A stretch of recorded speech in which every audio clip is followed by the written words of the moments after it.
जय हिंद दोस्तों, स्वागत है आपका गवर्नमेंट एग्जाम प्रिपरेशन चैनल में। यूपी पीसीएस का मॉक टेस्ट 16 करने वाले हैं, ठीक है। और इसमें जो है 20 प्रश्न होंगे, यानी कि 20 क्वेश्चन होंगे। चलिए शुरू करते हैं आज की क्लास। तैयार हो जाइए, ठीक है। पहले प्रश्न पे आते हैं। ऋचा जो है किस वेद का दूसरा नाम है, ठीक है।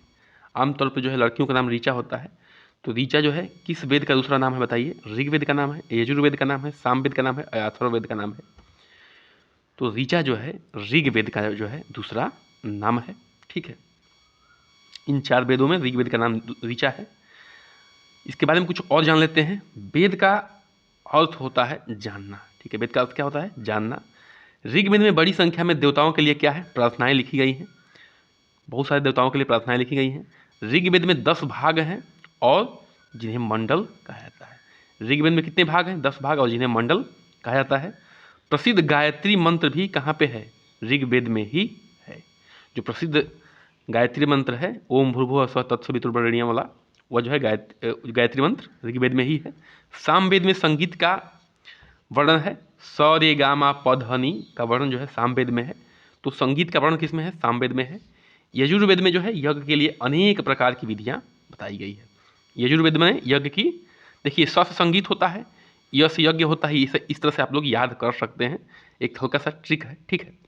बाकी जो है आपको रिपीटेशन तो करना ही है। अथर्ववेद में क्या है?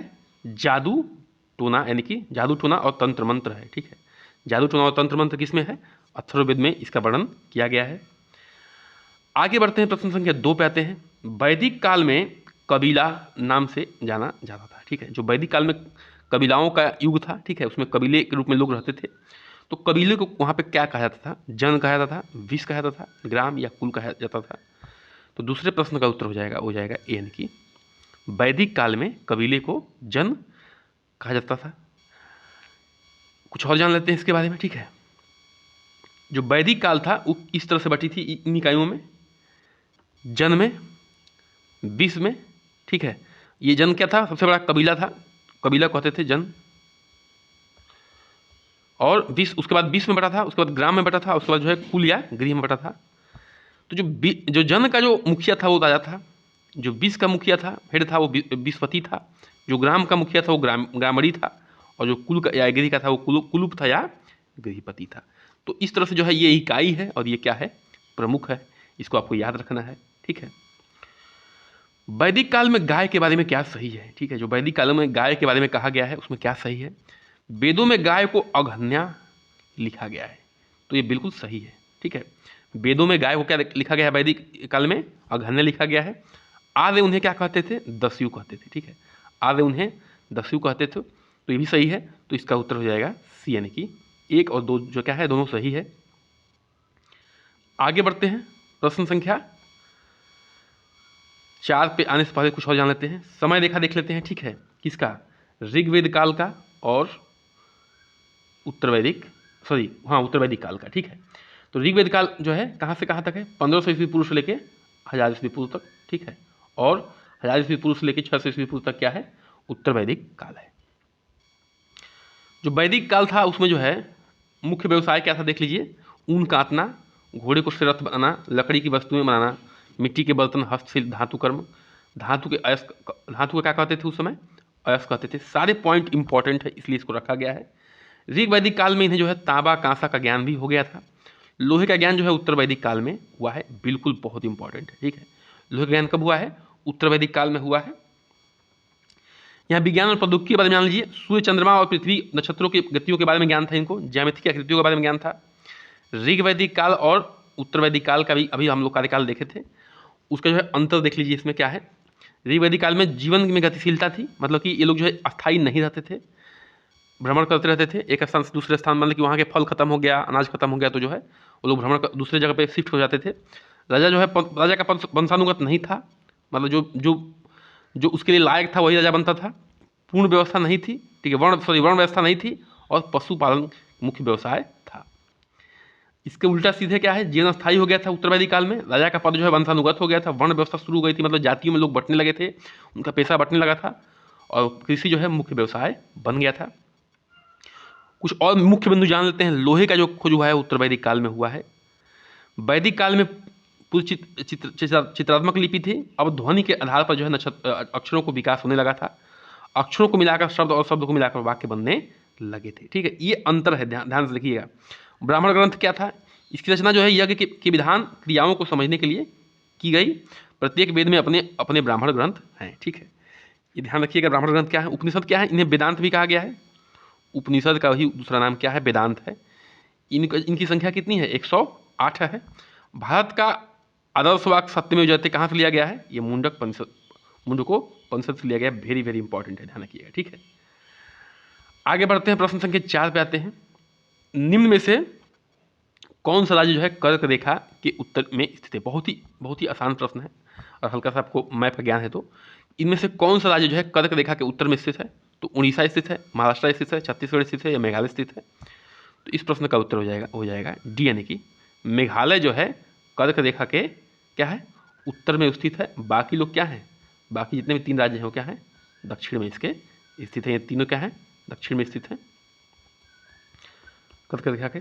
आगे बढ़ते हैं।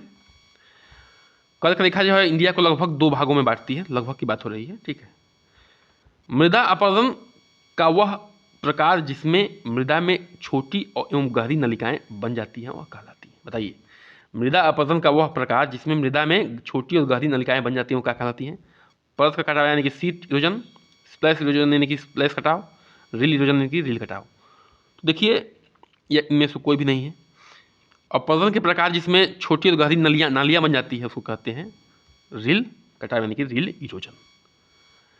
आगे बढ़ते हैं। प्रश्न संख्या 6 पे आते हैं। National research centre for women in agriculture. National research centre for women in agriculture कहाँ पे स्थित है? लखनऊ में है, भुवनेश्वर में है, नई दिल्ली में है या बंगलौर में है? तो ये स्थित है भुवनेश्वर में। ठीक है, national research centre for women in agriculture जो है भुवनेश्वर में स्थित है, जान लीजिए। भुवनेश्वर कहाँ की राजधानी है? तो उड़ीसा की राजधानी है। प्रश्न संख्या 7 पे आते हैं। दक्षिण ऑस्ट्रेलिया में स्थित ओलंपिक डैम की खान किसके उत्पादन के लिए प्रसिद्ध है? ठीक है, दक्षिण ऑस्ट्रेलिया में स्थित ओलंपिक डैम की खान जो है किसके लिए प्रसिद्ध है? चांदी के लिए प्रसिद्ध है, सोना के लिए, यूरेनियम के लिए, डायमंड के लिए? जो दक्षिण ऑस्ट्रेलिया में स्थित ओलंपिक डैम की खान है वो सी यानी कि यूरेनियम के लिए क्या है? प्रसिद्ध है। आगे बढ़ते हैं। प्रश्न संख्या 8 पे आते हैं। निम्नलिखित में से कौन सी नदी जो है दक्षिण अफ्रीका की सबसे लंबी नदी है? ठीक है, कहाँ की? दक्षिण अफ्रीका की सबसे लंबी नदी है। दक्षिण अफ्रीका और नामीबिया की सीमा भी बनाती है। ये दक्षिण अफ्रीका और नामीबिया क्या करती है? सीमा बनाती है। कौन सी नदी बताइए? नील नदी है, नाइजर नदी है, लिम्पोपो नदी है या ऑरेंज नदी है? तो इसका उत्तर हो जाएगा डी, यानी कि ऑरेंज नदी जो है क्या करती है? दक्षिण अफ्रीका की सबसे लंबी नदी है तो है ही, लेकिन दक्षिण अफ्रीका और नामीबिया के बीच में क्या करती है? सीमा भी बनाती है। आगे बढ़ते हैं। प्रश्न संख्या 9 पे आते हैं। निम्न में से कौन सही सुमेलित है? ठीक है, मलेरिया से क्या प्रभावित होता है? तिल्ली यानी कि स्प्लीन प्रभावित होता है। बिल्कुल सही है। मलेरिया से क्या प्रभावित होता है? स्प्लीन प्रभावित होता है। नींद की बीमारी यानी कि स्लीपिंग सिकनेस से क्या प्रभावित होता है? दिमाग यानी कि ब्रेन प्रभावित होता है। बिल्कुल सही है। कॉलरा से क्या प्रभावित होता है? आंत यानी कि इंटेस्टाइन प्रभावित होता है। तो बिल्कुल होता है। यक्ष्मा यानी कि ट्यूबरक्लोसिस से क्या प्रभावित होता है? फेफड़ा यानी कि लंग्स प्रभावित होता है। तो बिल्कुल प्रभावित होता है। तो ध्यान रखिएगा, ऐसे प्रश्न जो है किसी न किसी रूप में आ जाएंगे, इसको याद रखना है आपको। मलेरिया से स्प्लीन प्रभावित होता है, स्लीपिंग सिकनेस से ब्रेन प्रभावित होता है, कॉलरा से इंटेस्टाइन प्रभावित होता है, ट्यूबरक्लोसिस से लंग्स प्रभावित होता है। ठीक है, इसका उत्तर हो जाएगा डी, यानी कि ऊपर के सभी जो है क्या है? सुमेलित है। प्रश्न संख्या 10 पे आते हैं। शरीर में वसा का संश्लेषण कहाँ पे होता है? ठीक है, देखिए ऐसे प्रश्न हैं, छोटी छोटी मगर मोटी बातें वाली हैं। ठीक है, बहुत छोटा प्रश्न है लेकिन ऐसे प्रश्न जो है कठिन बन जाते हैं और खासतौर से पीसीएस में ऐसे प्रश्न पूछे जाते हैं। ठीक है, कि शरीर में वसा का संश्लेषण कहाँ होता है? नाभिक यानी कि न्यूक्लियस में होता है, माइटोकॉन्ड्रिया में होता है, राइबोसोम में होता है या गोल्गी बॉडी में होता है? तो इस ध्यान रखिए, इसका उत्तर जो होता है वो होगा बी, यानी कि माइटोकॉन्ड्रिया में जो है शरीर में वसा का संश्लेषण होता है। Mitochondria is part of cell. ठीक है, सभी जो है सेल के पार्ट हैं। ये नाभिक यानी कि न्यूक्लियस का, ये माइटोकॉन्ड्रिया का, ये राइबोसोम का, ये गोल्गी बॉडी का, ये ठीक है सभी जो है क्या इसके पार्ट हैं? सेल्स के पार्ट हैं। ठीक है, तो माइटोकॉन्ड्रिया में क्या होता है? वसा यानी कि फैट का संश्लेषण होता है, फैट का निर्माण होता है। प्रश्न संख्या 11 पे आते हैं। ठीक है, थोड़ा सा इसको छोटा कर लेते हैं। निम्न में से कौन सा सही सुमेलित है, ठीक है। तो ये देखिए प्लांट्स हार्मोन है और इनके ये कार्य हैं, ये फंक्शन है, ठीक है। प्लांट्स हार्मोन दिए हैं, प्लांट्स के हार्मोन और उनके कार्य दिए हैं। ऑक्सीन क्या करता है, विकास और नियंत्रण करता है, विकास नियंत्रण करता है, विकास को नियंत्रण करता है, ठीक है। पौधे के विकास को नियंत्रण करता है, तो बिल्कुल सही है, ऑक्सीन जो है विकास को नियंत्रण करता है पौधे में। जिबरलिन, कुछ लोग गिबरलिन भी कहते हैं, जिबरलिन भी कहा जा सकता है, बौने पौधे को लंबा करने का काम करता है, तो बिल्कुल ये भी सही है, ठीक है। जिबरलिन या गिबरलिन जो है बौने पौधे को लंबा करने का काम करता है। साइटोकाइनिन जो है कोशिका का विभाजन करता है, यानी कि सेल डिवीजन काम करता है, बिल्कुल सही है। पौधों में जो प्लांट हार्मोन साइटोकाइनिन है वो कोशिका विभाजन यानी कि सेल डिवीजन करने का काम करता है, ठीक है। ऑब्सिसिक एसिड जो है, ऑब्सिसिक एसिड जो है ये विकास का अवरोधक यानी कि विकास में बाधक है, तो ये भी बिल्कुल सही है। तो इसका उत्तर हो जाएगा डी, यानी कि ऊपर के सभी जो है क्या है, सही क्या है, सभी सुमिलित है, इसका उत्तर हो जाएगा डी ऑप्शन, ठीक है। ऊपर के सभी जो क्या है, सुमिलित है।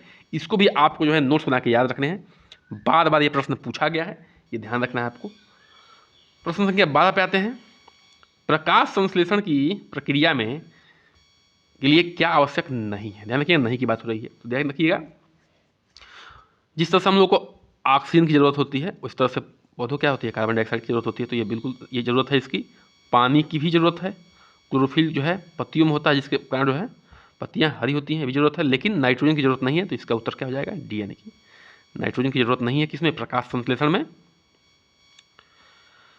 प्रकाश संश्लेषण का जो रिएक्शन है उसमें देख लीजिए, कार्बन डाइऑक्साइड प्लस पानी मिलकर क्या बनाता है, ग्लूकोज और ऑक्सीजन। यहाँ पे क्या होता है, सूर्य का प्रकाश, ठीक है, सूर्य का प्रकाश और क्या होता है, क्लोरोफिल, क्लोरोफिल के प्रेजेंस में, ठीक है। ये इतनी चीज़ें जो है रहती हैं, उसके बाद जो है ये प्रकाश संश्लेषण की प्रक्रिया हो जाती है। ग्लूकोज जो है मिलता है वो पत्तियों में और तनों में जो है क्या होता है, जमा हो जाता है और पौधे के ग्रोथ में क्या करता है, काम करता है। प्रश्न संख्या 15 पे आते हैं। ज्वालामुखी उद्गार में निम्न में से कौन सी गैस अधिक मात्रा में पाई जाती है, ठीक है। जो ज्वालामुखी उद्गार होता है उसमें से कौन सी गैस जो है अधिक मात्रा में पाई जाती है, जो ज्वालामुखी फटता है उसकी बात हो रही है, उसमें से कैसे कौन सी गैस ज़्यादा मात्रा में निकलती है, भूलवाने वाले प्रश्न है, ठीक है, ध्यान रखिएगा। नाइट्रोजन ऑक्साइड निकलता है, सल्फर ऑक्साइड निकलता है, जलवाष्प निकलता है, हीलियम निकलता है, तो बिल्कुल इसका उत्तर हो जाएगा सी, यानी कि सबसे अधिक जो है क्या निकलता है ज्वालामुखी उद्गार में, वो निकलता है जल वाष्प। प्रश्न संख्या 14 पे आते हैं। निम्न में से कौन सी ग्रंथि जो है एक्सोक्राइन यानी कि बाह्य ग्रंथि भी है और अंतःस्रावी ग्रंथि भी है। एक्सोक्राइन यानी कि बाह्य ग्रंथि भी है और बाह्य स्रावित ग्रंथि है या अंतःस्रावी ग्रंथि है, दोनों का उदाहरण है। तो पीयूष ग्रंथि यानी कि पिट्यूटरी ग्लैंड, अग्नाशय यानी कि पैनक्रियाज, थाइमस ग्रंथि, एड्रिनल ग्लैंड, ठीक है, या एड्रिनल ग्रंथि कहिए। तो इसका उत्तर हो जाएगा बी, यानी कि पैनक्रियाज जो है, अग्नाशय जो है, ठीक है, क्या है, ये एक्सोक्राइन ग्रंथि है, यानी कि बाह्य ग्रंथि भी है और अंतःस्रावी ग्रंथि। अंतःस्रावी ग्रंथि क्या होती है, डायरेक्ट जो है ये डायरेक्ट जो है ब्लड में यानी कि खून में, ठीक है, इस ग्रंथि का स्राव होता है, डायरेक्ट ब्लड यानी कि खून में स्राव होता है। और बाह्य ग्रंथि में क्या होता है, अन्य अंगों में होता है, ठीक है, अंगों में होता है बाह्य ग्रंथि में। तो ध्यान रखिएगा ये दोनों में स्रावित करता है, वो कौन करता है, वो है पैनक्रियाज, ठीक है, यानी कि अंगों में भी और ब्लड में भी, दोनों में ये स्रावित करता है किसको, अपना जो भी स्राव होता है, ठीक है। आगे बढ़ते हैं, प्रश्न संख्या 15 पे आते हैं। ग्रंथ जो वयस्क अवस्था में लुप्त हो जाती है, यानी कि बचपन में, यानी कि जब बच्चा होता है इंसान तब तो वो ग्रंथि रहती है, लेकिन जैसे जैसे वो बड़ा होता है, वयस्क होता है, वो ग्रंथि क्या हो जाती है, लुप्त हो जाती है। वो ग्रंथि कौन सी है, एड्रिनल ग्रंथि है, हाइपोथैलेमस ग्रंथि है, पैराथाइरॉइड ग्रंथि या थाइमस ग्रंथि है। तो ये तीनों नहीं है, इसका उत्तर हो जाएगा डी, यानी कि थाइमस ग्रंथि जो है वयस्क होने के उपरांत जो है क्या हो जाती है, लुप्त हो जाती है, यानी कि खत्म हो जाती है। भाइयों बहनों, अगर वीडियो अच्छा लग रहा हो तो बिल्कुल चैनल को सब्सक्राइब करिए, लाइक करिए, शेयर करिए, कमेंट करिए, और मुझे आशा है कि वीडियो अच्छा लग रहा होगा, ठीक है। और आपके कॉम्पिटिटिव एग्जाम में, ठीक है, पीसीएस के लिए तो इम्पॉर्टेंट है ही, सभी एग्जाम्स के लिए भी क्या है, ये इम्पॉर्टेंट है, ठीक है। प्रश्न संख्या 16 पे आते हैं। स्वतंत्रता के अधिकार के तहत निम्नलिखित में से कौन सा मौलिक अधिकार की स्वतंत्रता की गारंटी भारत संविधान द्वारा दी गई है, ठीक है। स्वतंत्रता के अधिकार के अंतर्गत निम्नलिखित में से कौन से मौलिक अधिकार हैं जिनकी जो है भारतीय संविधान दिया है। हड़ताल या प्रभावी सौदेबाजी का अधिकार, संघ बनाने का अधिकार, शांतिपूर्वक एकत्र होने का अधिकार, सही जीवन और व्यक्तिगत स्वतंत्रता का अधिकार। ठीक है, तो इसका मतलब कि सही जीवन मतलब कि लाइफ और पर्सनल लिबर्टी का अधिकार। ठीक है, तो ये और शांतिपूर्ण एकत्र होने का अधिकार मतलब कि पीसफुली जीवन जीने का अधिकार है। ठीक है, या पीसफुली एकत्र होने का अधिकार है। संघ बनाने का अधिकार मतलब कि यूनियन बनाने का अधिकार है। ठीक है, यूनियन या एसोसिएशन बनाने का अधिकार। ठीक है, लेकिन देखिए ध्यान रखिएगा ये तीनों है। ठीक है, मौलिक अधिकार के अंदर ये गारंटी दिया गया, लेकिन ये हड़ताल करने की जो है गारंटी स्वतंत्रता के अधिकार में शामिल नहीं है। तो ये 1 नहीं होगा, बाकी जो है 2, 3 और 4 हो जाएगा इसका उत्तर। ठीक है, इसका उत्तर हो जाएगा 2, 3 और 4। प्रश्न संख्या 17 पे आते हैं। भारत को जो है फेडरेशन ऑफ स्टेट के बजाय यूनियन ऑफ स्टेट के रूप में वर्णित किया गया है। इस कोड की सहायता से बताना है कौन सा सही है। फेडरेशन ऑफ स्टेट के बजाय जो है यूनियन स्टेट को कहा गया। देखिए फेडरेशन ऑफ स्टेट कौन है, वो है अमेरिका। ठीक है, तो ऐसा क्यों कहा गया है? भारतीय संघ राज्यों के बीच एक समझौता का परिणाम है। भारतीय संघ जो भारत देश बना है एक जो है राज्यों के बीच के समझौता का परिणाम है। तो नहीं, इस राज्यों के बीच का समझौता नहीं है। ठीक है, इसमें कोई राज्य चाहे कि हम अलग हो जाएं अपने से पास करके अपने विधानसभा में, जैसे अमेरिका में होता है कि वहाँ कोई राज्य चाहे कि अपने विधानसभा में पास करके बिल हम अलग हो जाएं अमेरिका से, तो अलग हो सकता है। लेकिन ये इंडिया में ऐसी व्यवस्था नहीं है, इसलिए जो है ये फेडरेशन ऑफ स्टेट नहीं है। क्या है ये? यूनियन ऑफ स्टेट है। राज्यों की संघ से अलग होने का अधिकार नहीं है। ठीक है, ये बिल्कुल सही है। ठीक है, राज्यों को जो है संघ से अलग होने का अधिकार नहीं है इंडिया में। तो इसका उत्तर क्या हो जाएगा? हो जाएगा केवल 2। ठीक है, आगे बढ़ते हैं। प्रश्न संख्या 18 पे आते हैं। निम्न में से कौन सा रोग जो है मां के भ्रूण से लंबवत संचरित हो सकता है? यदि जो है मां जो है प्रेग्नेंट है और बच्चा जो है गर्भ में है, तो कौन से रोग हैं इसमें से 4 दिए हैं वो संचरित हो सकते हैं। ठीक है, यहाँ पे 1, 2, 3, 4 कर लीजिए, सॉरी। ठीक है, तो ध्यान रखिएगा जीका होता है, इबोला होता है, HIV है, रूबेला। तो जो है देखिए ध्यान रखिए ये चारों रोग जो है अगर बच्चा भ्रूण में पल रहा है तो माँ से संचरित हो सकता है। जीका हो गया, इबोला हो गया, HIV हो गया, रूबेला हो गया। देखिए ये सब प्रश्न बहुत इंपॉर्टेंट है, तो इसका उत्तर हो जाएगा डी यानी कि ऊपर के सभी क्या हैं? सही हैं। मतलब चारों जीका, रूबेला और HIV जो है क्या हो सकते हैं? माँ द्वारा फोटस में यानी कि भ्रूण में संचरित हो सकते हैं। प्रश्न संख्या 19 पे आते हैं, आपको इसका उत्तर बताना है। ठीक है,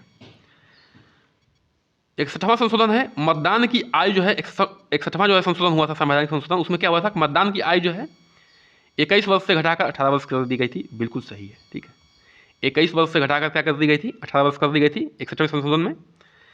86वें संशोधन में क्या गया था? बच्चे को शिक्षित करने के लिए माता पिता का मौलिक कर्तव्य है।